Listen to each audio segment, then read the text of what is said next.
Hey friends, welcome back to Homeschool-ology. If you're new here, welcome. My name is Nikki. I'm a homeschooling mom of 4. We just started our 9th year of homeschooling. I have an 8th grader, 4th grader, kindergartner, and preschooler. Like I said, we just started the year, so I had to remember what grades they were all in. They all just had birthdays. So we're like kind of in our new year here over at Homeschool-ology. And today's video is kind of something that, like, since we've started up, I've kind of had nagging me in the back of my brain, and so I decided, you know what, I think this is something I need to implement. I saw a video from Shauna over at Making Everyday Magic. You guys know I love her, and she shared a video way back in November, and it's just kind of been sitting in the back of my mind. Like, I keep thinking about it, I keep coming back to it, and I decided, you know what, I think that's for a reason. I think this is something we actually need in our homeschool, and that is homeschool rules.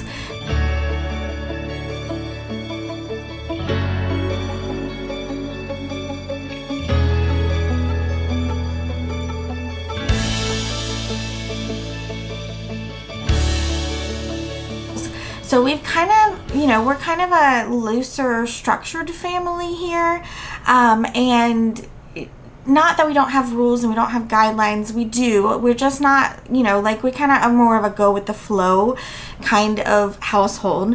Obviously we have rules about respecting people and how we treat people and all of those things, but I didn't actually have any set homeschool rules, and I think it's time that we actually kind of lay those out, because we have been struggling a little bit with things like attitude towards schooling and really a lot of fight back on doing work. And so I think it's time that I laid out, like, I'm actually going to make a sign and a reward system, but that's going to be a whole nother video. So I'll share that with you guys like later on. But I wanted to go ahead and set these rules about how we are going to behave in our homeschool, because I don't want to spend any more time arguing with them about what needs to be done or all of those things. And I really wanted our schooling to get off on a good foot, and it kind of did. They're always kind of a little excited to get back to schooling, but it's also been a lot of pushback, and I don't want to do that anymore. And I think I know some of the reasons why I'm getting some pushback, and so I want to make some rules kind of focused on those things to kind of help us, hopefully help us with having a more happy homeschool. Okay, so as I said, I saw a video. I'm going to link it down below, from Shauna at Making Everyday Magic. A lot of these are going to sound pretty similar because I think her rules are really good rules to have, and kind of rules we already have, but I don't have them like spelled out for my children, and I think that's the piece that's missing here. So a lot of these are going to kind of sound similar, but they're going to be along kind of the same lines. But I might have a few more, a few others that don't necessarily. They're going to be 5 rules on our list, and that don't necessarily go in any particular order, but since I am going to make a sign, I'm going to tell you them in the order that I'm going to put them on the sign. So first up is that homeschooling is not optional. My kids have always known that, but I feel like in the past couple of years, they started to kind of like give me a lot more pushback and like trying to get me to not make them do things. And I don't want to say it like I'm making them do things, like trying to get out of the topics that I find, that me and my husband find are non-negotiable, like subjects that you have to learn no matter what, whether you want to or not. As you guys know, I talk about it a lot, that my kids really dislike English language arts. That's fine, I get it. It's not my favorite subject either. And even though I try to find ways to make that fun and exciting for them, they give me a lot of pushback on that. And I feel like we need to be, kind of reiterate the fact that this is not something that is optional. You have to get an education. You have to be prepared to go out into the world. It's just part of what you have to do. And so that, I think, is going to be kind of our number one rule, is that remember that this is not optional. It's something that you have to do. So it's all, the rest of the rules are going to be about how can we make that part, how can we make it more exciting and better and fun to do, because it's something that we actually have to do. Okay, so the next one on my list is come with a positive attitude. So they kind of been coming to the homeschool table like dragging their feet. I don't want to do this. Why do we have to do this? And they, even though I'm saying this isn't optional, this is something you have to do, like coming here with that kind of attitude is not going to make it fun. And so that's something that I'm trying to instill in them, that like if you bring a positive attitude to something that you maybe don't want to do, it's going to be easier. It's going to be something that is going to be easier to accomplish. Whether you want to do it or not, come with a positive attitude, come ready to get the job done so that you can move on to something that you do want to do, something that is fun. You know, we've been doing a lot of like talking about like, you know, not everything in life is something we want to do, but it's things that we have to do. We don't like, you know, nobody likes to, no, I mean, there are people out there that love to clean, but at least in our family, nobody loves to clean, but it's something that has to be done. We have to clean the house so that we're not living in filth, you know, like it's nobody else is going to do it for us. So learn, you know, even though we don't necessarily want to do homeschool on a day, we'd rather go outside and play, you know, go to the pool or have a play date with our friends. It's still something that we have to do. We need to learn.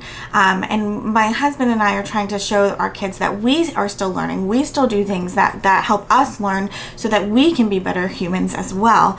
And so kind of focusing on that, like it's not optional. You need to bring a positive attitude to it so that we can make it more fun and get the job done. So the next one, I'm still kind of trying to work on a better wording for the sign that I want to make. And so I'd love if you guys have a little phrase. I know there's some people out there that are really good at that kind of thing, like that would kind of sum this up in less words. I would really love for you guys to share that down in the comments. While you're down there, go ahead and subscribe to this channel, ring the notification bell, and give this video a thumbs up. I'd really appreciate it.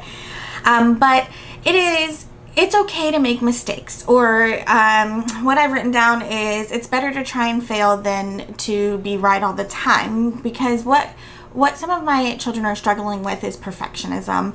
I'm a perfectionist. My husband's a perfectionist. It's something we both struggled with in the past, and we're trying to teach our children, you know, what we needed to hear and learn when we were children, is that it's okay if you're not always going to be right.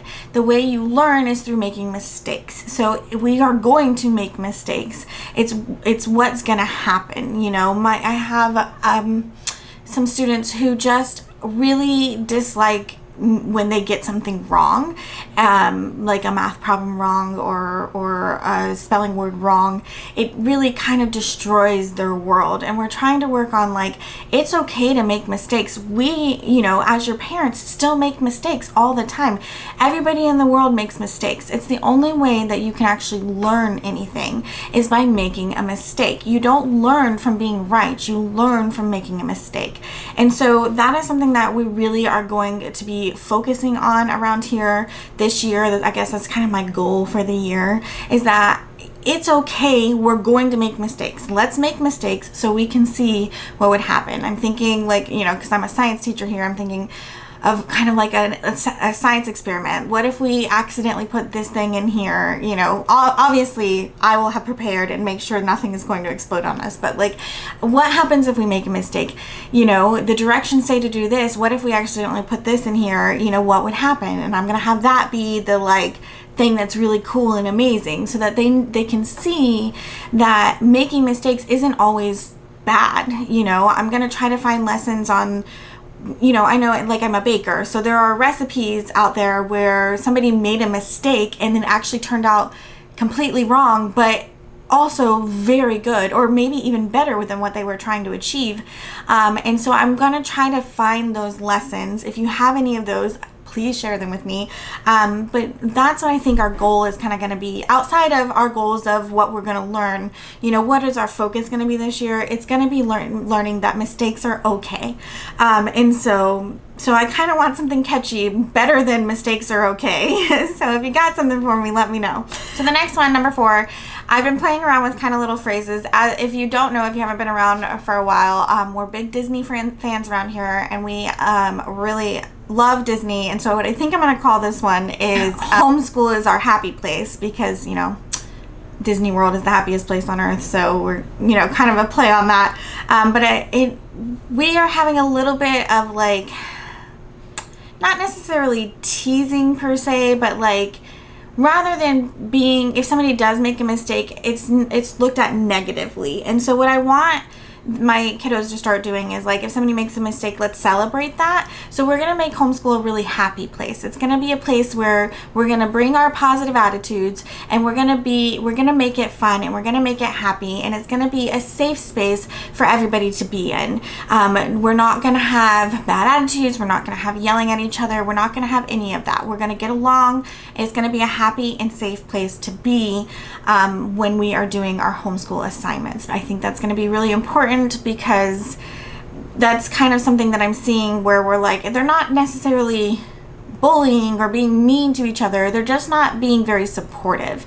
So I want to encourage them to be supportive of each other, to make the homeschool area, the homeschool space, the homeschool time a happy place. And then kind of along with that, the last one that I'm going to put on there, number 5, is going to be have fun. We have kind of lost a little bit of that like funness in our homeschool, and then now bringing in the littlest too, I think it's time to kind of bring some of that fun back. So this one is a little bit more so for me, is that I need to remember to put the fun back into the homeschool. And so that's going to be our last rule, is that we have to have fun. So not necessarily every day, some days are not going to have that, but at least once a week, I'm going to make sure we're doing something fun, because homeschool needs to be fun. Schooling should be fun. Learning should be fun. And so I really want to focus on just making this, making our homeschool space, our homeschool world, a more positive, happy, fun environment to be in. And maybe that will help with the, a lot of the pushback that we've been struggling with. So, I think that's all I'm going to share with you guys today. I'd love to hear if you have any rules that you guys have, or things that you think I should add, with our main goal in mind of like, it's okay to make mistakes. We're going to make mistakes. We're going to have fun. And so if you have any tips for me, I'd love to hear them. I'd love for you to share your rules that you might have maybe. Thank you again to Shauna for kind of, putting this little bug in my head and helping me come up with, or helping me see that maybe this is something that could help improve our homeschool. And I think that's all I'm going to share with you guys. So follow us along over at Instagram at Homeschool-ology. I try to share over there as much as I can, and I think that's it for me today. So I hope you'll come back and chat with me again soon, and I'll talk to you guys later. Bye.